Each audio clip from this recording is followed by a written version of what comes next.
What is a span? As you've probably learned by now, our eyes don't have receptors for every color that we see in the world. We use 3 different types of light cones in our eyes, red, green, and blue, to make every color that our brain understands. All the colors we can perceive are some combination of those 3 different types of cones. In linear algebra, a span is much like those colors we see. A span is simply all the linear combinations of the vectors in a set.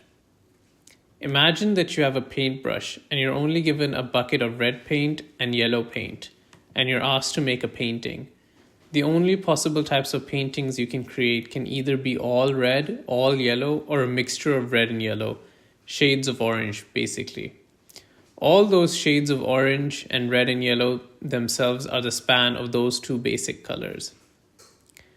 Now here's an example using vectors. Let's say we have a set of vectors S. The span of S consists of all vectors that can be constructed from the vectors in the set S. Like, for example, C1 times E1 plus C2 times E2 plus C3 times E3, where the C's are real numbers or scalars. Here are some examples of linear combinations of the vectors that we can have in our span. E1, because it's just 1 times E1, 0 times E2, and 0 times E3. E2 for the same reason as above.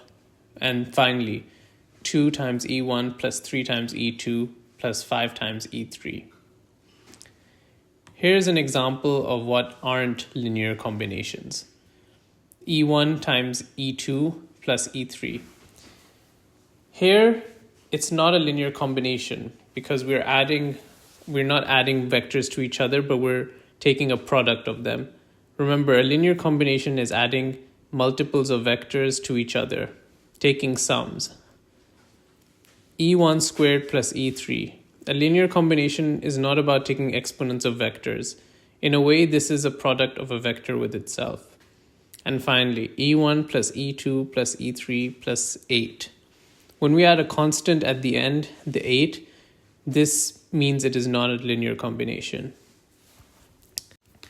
Let's see if we can visualize this in 2 dimensions.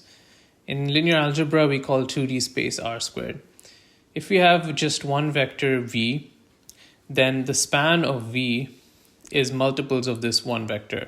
And if we take a look at what it looks like in 2D space, then it's just an infinite line through v. Because if you take linear combinations of v, then we're just scaling it as far as possible in either direction. And what that looks like is basically an infinite line. So the span of one vector is a line that captures all possible multiples of it. Now, if you're thinking ahead of me, you're trying to figure out what the span of 2 vectors are, and you might think it's a plane, but not necessarily. If the 2 vectors aren't linearly independent, then the span is not a plane. Here's a brief aside on what it means to be linearly independent or dependent. If you have 2 vectors, v1 and v2, we can see that v2 is just a linear combination of v1, meaning that it's just 3 times v1. We can see that adding linear combinations of these vectors doesn't change much.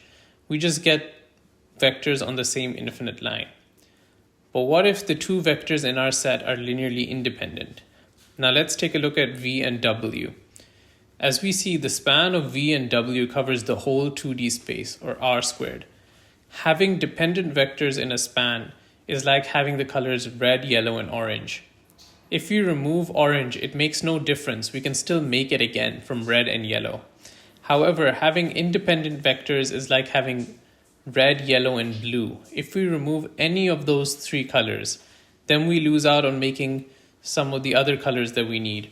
And so in linear algebra, removing an independent vector from a span changes what the span will look like.